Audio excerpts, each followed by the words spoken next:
Olá, daqui é Alfredo Rodrigues. Aceito as boas-vindas ao meu site alfredorodrigues.com. Ser-se arrojado, uma das características mais importantes do ser humano para conseguir atingir tudo aquilo que precisa. Vocês já repararam que, por exemplo, o país mais forte neste mundo, neste momento, é um país para onde foram as pessoas que eram aventureiras, para onde foram pessoas que eram corajosas, que foram capazes de correr um continente inteiro para conseguir atingir os seus objetivos. Tinham sonhos, com certeza. Se não os tivessem, se calhar não tinham feito aquilo que fizeram, não se tinham colocado em risco como muitos deles o fizeram. Ser-se arrojado é tão simples quanto isto. Fazermos aquilo que sabemos que, se conseguíssemos fazer, seria importante para o nosso desenvolvimento, para a nossa vida, para atingir os nossos objetivos. Mas temos medo de o fazer, sentimos-nos desconfortáveis em fazê-lo. Eu vou-vos contar duas situações da minha vida, duas histórias da minha vida, em que, de alguma maneira, irá ilustrar esta ideia de se ser arrojado. Quando tinha 15 anos, o meu pai tinha um funcionário que era, ao mesmo tempo, um baterista numa banda. E eu era uma pessoa muito tímida, tinha muita vergonha, não era capaz de falar com garotas, aquilo era uma coisa verdadeiramente desgraçada. De maneira que o meu pai estava sistematicamente a puxar por mim, vai falar com ela, olha lá, ela está a olhar para ti, diz qualquer coisa. E uma das formas que ele encontrou de me conseguir, enfim, desabrochar ao nível da ligação, então, enfim, às meninas, às moças, foi exatamente através deste funcionário que ele tinha, que fazia todas as semanas, participava de um grupo, de uma banda, e todas as semanas eles faziam bailes cá em Portugal. E então o que ele combinou comigo e com ele foi todos esses bailes que ele fazia, eu ia também para me começar a entrosar com as moças da minha altura, da minha idade e por aí fora. E então aquilo como funcionava era um salão, normalmente, em que havia cadeiras à volta de todo o salão, no fundo estava a banda a tocar num palco e os rapazes estariam ao pé da porta, um pouco afastados, a olhar para as meninas, para as moças, e eles iam depois então, à medida que as músicas iam começando, e iriam então convidar as moças para dançar. Eu passei meses somente a olhar, falando com este funcionário do meu pai, mas não tinha coragem para convidar nenhuma moça para dançar. Era tão tímido como isso. Para além disso, ia sozinho, normalmente, e portanto era complicado para mim conseguir ultrapassar esta minha timidez. Houve um determinado dia em que eu pensei para comigo, eu hoje vou dançar com uma moça.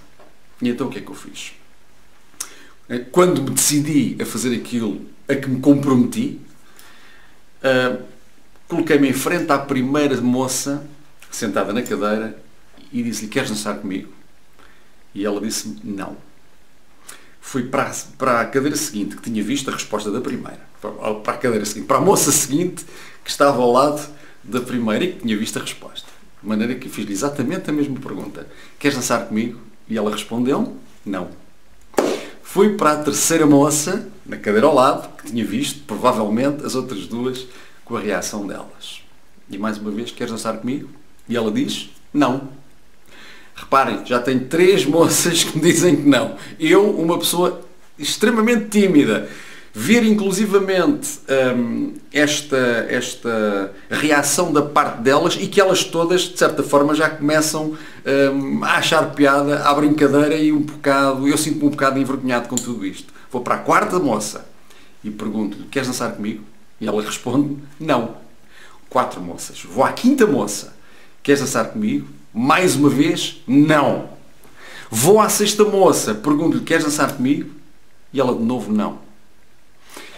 Um rapaz com 15 anos, muito tímido, a levar 6 nãos seguidos, acho que ao segundo ou terceiro não, qualquer pessoa normal, qualquer rapaz de 15 anos normal, teria desistido. Mas eu fui à sétima.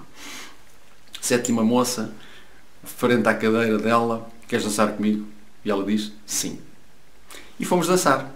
E dancei aquela música, acabou a música, fui colocá-la na cadeira e saí dali o mais rapidamente possível, de tão envergonhado que eu tinha ficado, tão magoado que eu tinha ficado com tantas rejeições. Mas uma coisa é certa. Enfrentei os meus medos, fui à luta, recebi a pancada, aguentei-a e não desisti enquanto não consegui atingir o meu objetivo. Acredite que se fosse necessário correr a sala toda, eu quando me termino a fazer uma coisa é assim que funciona. Enquanto não consigo atingir o meu objetivo, não paro. E portanto, nem que eu tivesse que falar com todas as moças, independentemente da idade, nem que fossem já moças com 86 anos, eu não queria saber. Alguém tinha que estar à minha frente, em pé, que nem que eu tivesse que assegurar, e havia de andar um bocadinho de um lado para o outro ao som da música. Isso era certinho.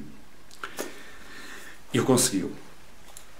Outra história, não é bem uma história, uma organização na qual eu trabalhei durante muitos anos, em que era necessário, havia pessoas de muitas nacionalidades.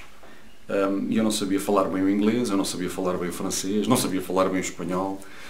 O português, enfim, mal e porcamente, de alguma maneira, mas pelo menos uma coisa é certa. Ali estavam a ser dadas oportunidades, que era, com todas as pessoas das diversas nacionalidades com quem eu tivesse de interagir, nem que fosse só para dizer bom dia ou boa tarde, eu iria utilizar mais uma vez a minha determinação para aprender pelo menos duas línguas, que era o inglês e o francês.